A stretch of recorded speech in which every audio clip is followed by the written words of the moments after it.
Hello and welcome to the Heads and Volleys podcast with me, Lee Dunn.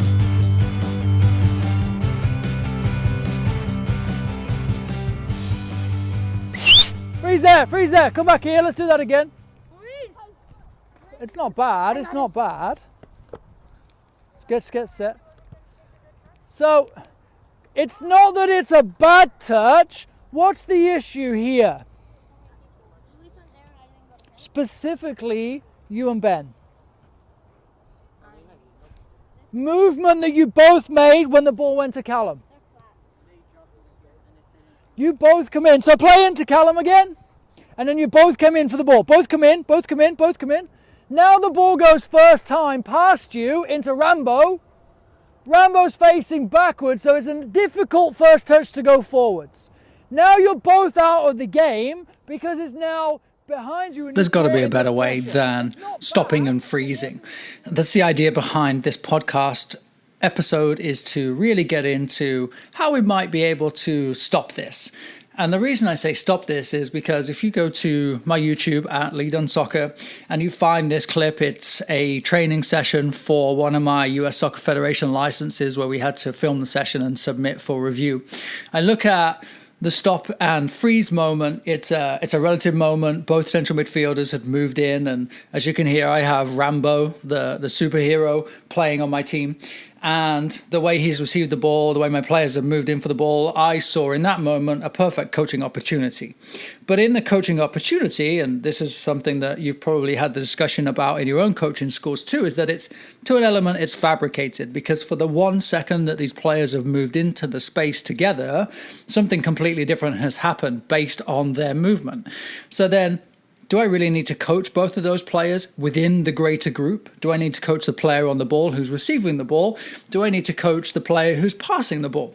Or can I do that without actually stopping the entire practice? And stop and freeze has been a large part of coaching school and of coaching tools, and is something that I've used for a long time, and you probably use it for yourself too, of the idea of stopping and freezing and bringing the phase of play back to where you see the issue has happened and why you see the issue has happened, or why you think it has happened, or what we could do better in the next time. So then during the stop and the discussion, and as if I'd have let that audio continue, you would have heard me talking about players moving in the right spaces and counter movements between the two players so they don't both make the same movement. But again, the question is, do I need to do this in the great big picture of this was a 9v9 practice? So now I'm addressing 2, 3, 4, 5, 6, 7 players around the ball. But what about the centre back for the other team? What about the goalkeeper for the other team? What about the players that are on the other side of the field who are standing and listening, but probably not really hearing what I'm saying? And so they roll their eyes, they kind of just go through the motions and stand still until I say, okay, go play again. Because now finally we're able to go back to playing. So really asking the question of changing how we can stop and coach our players. And I tie this all into right now with the current pandemic. There are all sorts of different levels of activity going on across the states. Here in California, it's still isolated team practice. Of course, nobody's really following that, I don't think, and everybody's just doing what they want to do anyway. But what better time than now to really explore what is actually going on in our practices and how do we maximize this time? So we've got our players who are coming out for 2 sessions, maybe 3 sessions a week. Can you keep them playing in so many different ways that you don't actually have to stop and freeze an entire practice? So I want to start with a paper in the Open Sports Science Journal from 2012 from Humberto Almeida. And part of the quote that's actually coming out in my new book on 1v1s is that he surmises his research supports that manipulating game rules or conditions is a selective tool that allows enhancing the quality of the coaching tasks. And so my question to you is going to be, how can you adapt and manipulate the training environment so that you don't have to do what I just did in that environment of saying stop and freeze and spending 3, 4 or 5 minutes and breaking everything down for the players? So I got into the idea of constraints early on in episode 48 with Ben Bell, whose book on constraints in coaching is a really, really excellent read in terms of understanding the constraints. And part of the conversation that we had and extrapolated from his book is how constraints impact the environment that you're creating. Are you just constraining to constrain, or are you actually working on a real reason for challenging your players and constraining them in a genuine way to the point that it allows you to focus on the actual training environment? And then in such, you are now training the individuals within that environment. And the reason I lean on this first, and the reason that I really like this approach, is because I don't have to disrupt the entire environment. I don't have to make the environment all about me and what I think. I'm able to challenge individuals on their level. So if they're playing through the line and this guy checks in, what should you do? Go with him, because at least then you're on his back and he's going to have pressure when he controls the ball. Otherwise, he lays the ball off. Good ball to Ramsey and we're in trouble, right? Go on in, step there, step. Liam will come and cover. Better. There you go. Look, just a bit of pressure there, Drew, and you make a mistake. Well done. Using individual coaching in the way that I did in that clip there was to challenge a player to not only apply something to their own game, but it's something that's going to constrain, it's going to be something that's going to affect another player. So again, I talk about Rambo, the superhero there, and if he gets it, we're in trouble. Now, I want him to get the ball, of course, because it's going to benefit him, it's going to benefit the way our team plays within our model. But in the training environment, I would like to make it as hard for him as possible to succeed. How do I do that? I can talk to Drew and I say, here is what I want you to do. Here is what I think you could do. Now, this again was audio from a session that I was submitting for license review. So part of my aura, I guess, around this is one of panic and of passion and of trying to show that I know as much as I do, or I think I do, and trying to be as brave as I can and as involved as I can and just look to be the best candidate that I can be. Do I coach like that all the time? I don't think so. And I think that's probably another criticism of coaching school.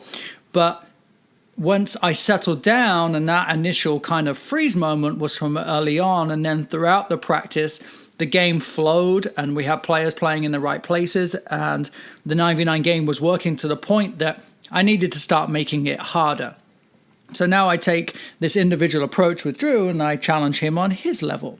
And how many times do you do that in your training environment? How many times do you challenge the individual before, or maybe after, but definitely and hopefully before their overall freeze of, okay, what are you doing? Why did you do that? Why did you go there? Now, I could have spoke to both central midfielders. Instead of freezing the entire in the entire practice, I take away those two players and put them on the side and say, okay, what did you do there? Why did you both move there? And then we talk about things like counter movements, or we talk about the balance offered where one player checking, one player holding, whatever the concept of our model is requiring in those moments. Then that could be done when the ball's gone out of play. As I said, I could take them away from the game and talk to them really quickly. But in terms of actually disrupting the flow, my impact is super minimal there. Then I can observe and I see that now those two midfielders are working better and they're causing more of a problem for the other team, or they are helping our team have much more success, that I can then go and talk to another couple of individuals that will prevent that ball from going through, going over in whatever way we need to, just to make the game that little bit harder for those players. But it's a constant challenge for me as the coach to observe and to understand and manipulate the game environment without actually freezing the game so much. I don't want to freeze the game anymore. And my encouragement to you is to not do it also. Understand what you're trying to achieve, understand how you're going to achieve it. And I can guarantee that you probably look at players within your practice environment and say, yeah, that player probably could have done a little bit better. And maybe when you stop and freeze, you are counting out those players, or you're calling them out in such a way that it actually has a negative effect on them. Because when you stop an environment of 18 players and you say, hey, you and you, why don't you go there? Or you need to go here, or why didn't you do this? Now we're identifying one or two players in a group of 18, and I think that if I'm called out like that, I don't really like it so much. I probably won't have a good answer for you because I'm nervous it's the wrong one. So then why am I doing that to players? And that's something that I'm constantly working on, of asking players, what do you think? What do you see? What do you want to do here that may stop you from doing something else? Or why would you change your behavior based on previous experience? And ultimately, it's about bringing players into the fold here and not isolating them in big group stop freeze moments. And anyway, when you stop the game and watch your players next time, if you ever get to film a session and you say freeze, watch the players roll their eyes, watch them end up in different positions than what they were in. If you ever said, who passed the ball, they probably don't know. Even if you do or if you do not know, you say who passed the ball because the ball needs to go back them, they probably won't know because they forgot about it already. So I think we can really streamline this process of coaching with individuals if you get away from the stop and freeze. Go and then share with me what you have learned, what you decided, if it worked for you, if it didn't work for you. Does it work for your players? Do you like it? Did they like it? I'd love to know exactly what you think from the overall stop and freeze to the individual coaching. So please let me know at Lead on Soccer. Today was short, it was meant to be short. I just want to give you some kind of what I'm thinking and what I'm going through. So share away, I'd love to hear from you. At Lead on Soccer, more from Heads and Volleys real soon.